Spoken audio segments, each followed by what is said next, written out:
Hey guys, got another finished laptop here. This is a HP ProLiant DV6000. This is when they had their entertainment PC. This is the model that had the remote control that would pop out the side. This one doesn't have it. But this one had a bad keyboard and LCD. I ended up scrapping a compact, and I had a keyboard and the LCD left over. So by luck, the compact LCD works in the HP. So that's a compact LCD on the HP laptop.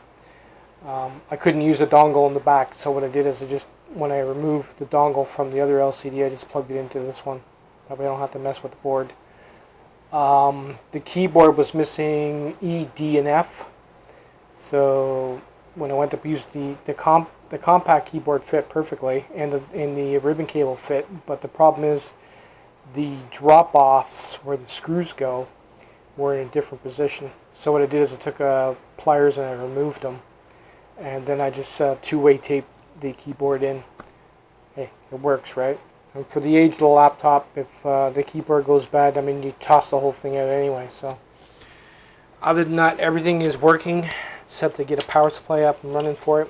I'm not gonna use that's the one I use for the repairs. So that's another one finished. It has a battery. I'm gonna have to take a look at it. I might crack it open, see if I can repair it. It says it's trying to charge it, but it's zero available. And usually when it says that, it's usually one or two bad cells. So I'm pretty sure I can probably just throw a couple of these in. These are good. We're good to go. So that's another one down. Later, guys.